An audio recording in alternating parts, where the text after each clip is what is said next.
Hi, I'm Diana Shannon Young of Diana Shannon Young Fine Art. I want to speak with you today for just a short talk about starting an art collection. Collecting art is an age-old endeavor and has been a part of civilizations for years, hundreds of years, thousands of years. Today, the acquisition of art not only beautifies its surroundings, but contributes to political, social, and many subjects found to be too sensitive for some to verbalize.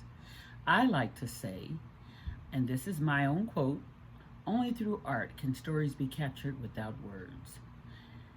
People of every walk of life are becoming or are already involved in supporting artists in building their art collections. Celebrities such as Sean Combs, Swizz Beatz and Alicia Keys, Hill Harper, and tech executive Everett Taylor, turned art aficionado, are serving to push African American art and artists to the forefront. My first suggestion to you is to jump right in. There are numerous examples of people like Bernard and Shirley Kinsey who have a collection that has traveled nationally and internationally, and they're average people, everyday people. Herb Vogel, who was a Washington, D.C. poster worker, amassed an impressive collection of small originals, which he left to the National Gallery of Art in Washington, D.C.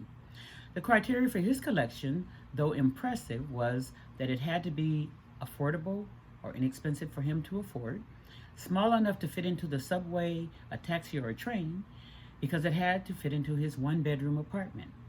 So again, just jump right in. It doesn't matter the space you have. It doesn't matter whether you have 200 square feet, a studio apartment, or a $25,000 mansion or home. Now with the digital revolution, you can peruse art and artists and galleries and museums online. You can become a bit overwhelmed because there's so much art accessible now, which is very exciting because it gives you such a wide range to collect. First, know that your art is your personal choice. So start by really looking at art.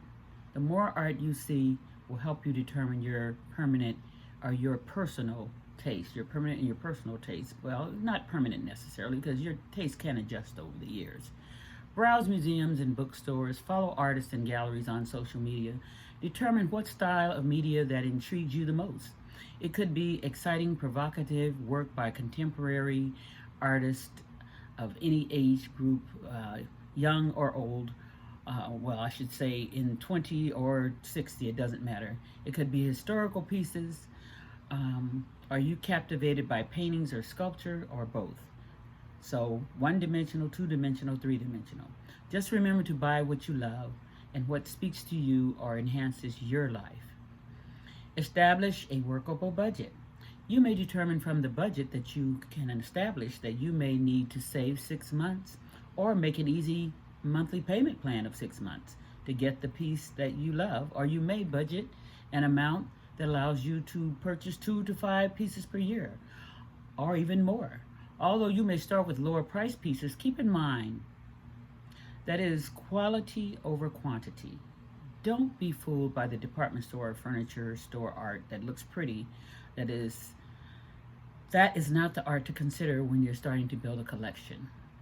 If you are drawn to an artist's work that may be out of your price range, maybe he's selling his work into the thousands or hundreds of thousands or millions even, find an up-and-coming artist of any age range that you also enjoy the style or has similar style.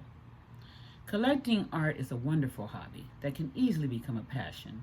By collecting art, you assist in preserving our culture, and when you support up-and-coming artists of any age, whether they're 20, 40, 60, or 80, you're exercising your own influence in the art world.